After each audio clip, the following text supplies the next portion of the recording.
Please welcome the Minister for Africa, the Right Honourable Vicky Ford.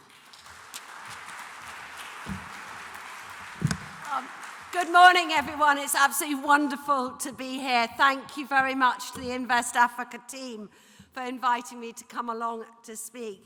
I know that this morning my colleague Anne-Marie Trevelyan, Secretary of State for International Trade, gave an overview of the government's work to strengthen economies and spread economic opportunity across Africa. She gave some very encouraging examples of how British and African businesses are making the most of trade and investment opportunities. And my focus as the Minister for Africa is somewhat broader.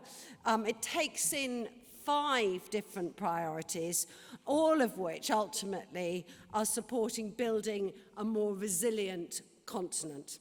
One of those priorities is, of course, to strengthen our economic partnerships, to help unlock opportunities, spread prosperity, and thus transform lives. But the other 4 are each a foundation that helps to support that prosperity long into the future. First, there's freedom. We believe that where people are free to choose who makes the laws that govern them, countries are more likely to live in peace, and with peace comes prosperity. Also, good governance gives investors the transparency and stability that they need in order to be able to invest in good faith. Secondly, there's climate change.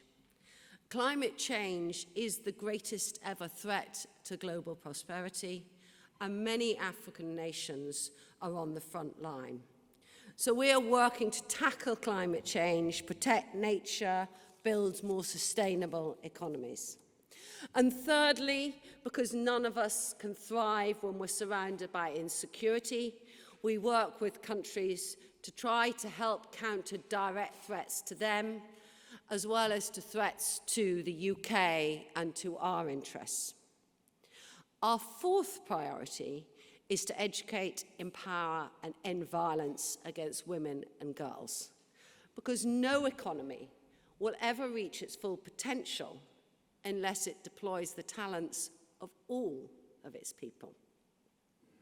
And the overarching aim of all of this work is to try to help to build the resilience of countries and to help them have a much more durable prosperity. For far too long, African countries have endured the fallout from global forces outside their control. Take back over a decade ago, the 2008 global economic crisis. Africa suffered contagion from what happened in the global financial markets. And the African businesses and African governments were left with holes in their balance sheets from plummeting commodity prices. Then take climate change. Many vulnerable communities are finding life increasingly untenable as a consequence of the greenhouse gases that are emitted elsewhere in the world. And right now, since Putin's war against Ukraine, we've seen the most dramatic rise in global food, fuel, and fertilizer prices in recent history. The consequences of Russia's illegal aggression are hitting the world's poorest the hardest, and many of those most exposed are in Africa. Can I remind you that there are no sanctions in place from the UK that are preventing exports of Russian grain or fertilizer to third countries? It is Russia's illegal blockade that is preventing Ukrainian grain from leaving that country. And it's that blockade that is hurting global supplies. So time and time again, African countries find themselves buffeted by these global forces, and we want to help African countries to insulate themselves against these pressures. So over the past 9 months, I've had the chance to visit 14 African countries. I've seen examples of the positive impacts the UK support can have. And I've seen many qualities that make the continent such an attractive destination for investment and for new business.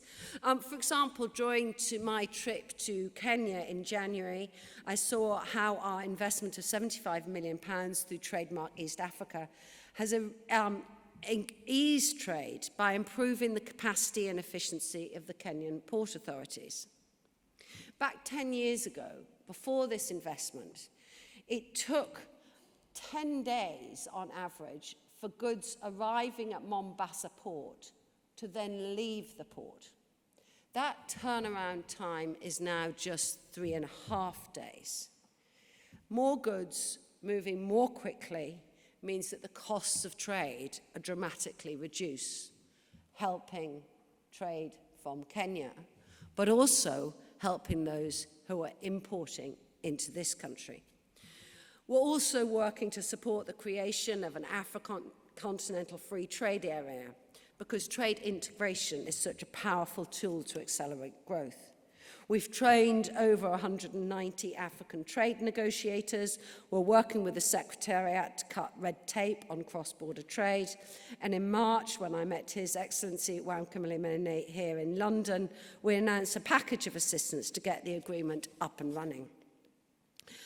And we are also, and this is a new announcement that I'm sharing with you today, launching a pilot for our Standards Partnership Programme in Ghana and Rwanda.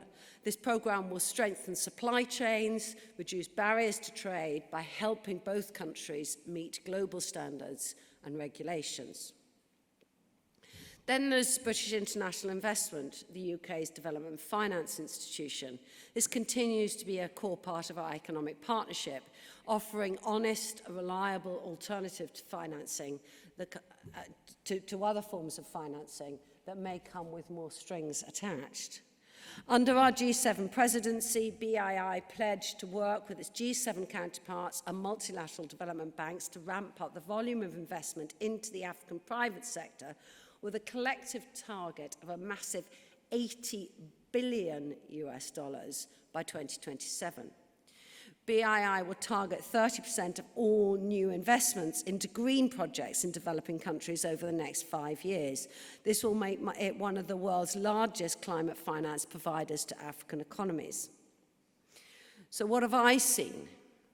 In Senegal, I learnt about the transformative impact the recent BII partnership to expand Dakar's port infrastructure will have within the country and beyond. This will be Senegal's largest ever onshore foreign direct investment. It will help to drive free trade and to drive economic growth. In Tanzania, I saw how AgDevco, a UK-funded agribusiness investor, has transformed Africado into a thriving business. They're exporting avocados, including to many British supermarkets, but they're also, in doing this, boosting the livelihood of 2,000 local smallholders. During my visit to Nigeria, I saw the impact of £70 million invested in women entrepreneurs and their small businesses. In January, again, I visited Malindi Solar in Kenya. This is East Africa's largest solar plant, built by the UK firm Globalec, using £32 million of BII financing. It's the sort of green investment our partners need to transition into renewable energy and help them to reduce their exposure to the increasingly unpredictable hydrocarbon markets. All of these examples show that development finance is a win-win for African countries and for those that conduct business there. But we know that development finance is not enough. So I'm also very impressed by the range of impactful projects our export credit agency, UKEF, has supported across the continent. UKEF's very flexible financing rules recognize the global nature of modern supply chains. This flexibility has played a significant role in encouraging overseas buyers to source from UK businesses, whilst also building capacity and creating jobs within developing countries. British companies who use UKEF find these development benefits offer a major competitive advantage when bidding for contracts compared to some of our other international competitors.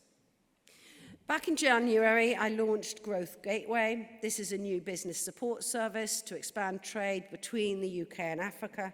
So far, they've connected more than 150 African and UK businesses. Growth Gateway are here today. Where are you? Oh, back of the room. Okay, stand up. Okay, you're there? They're here. They have a green trade and investment event next Thursday. Please do reach out, speak to Growth Gateway, and find out what they can help do for your businesses. And I'm also delighted that next year the UK is planning to host a second UK-Africa Investment Summit, following on from the success that we had in the first summit back in January 2020. Well, just before COVID, right? But wasn't it fantastic? And we're going to do it again. This is demonstrating the UK's commitment to partner with African countries in order to drive growth, trade and investment opportunities all across the continent. So, ladies and gentlemen, creating resilient futures through sustainable economic growth is at the heart of all we need to do, all we must do, and all we are doing.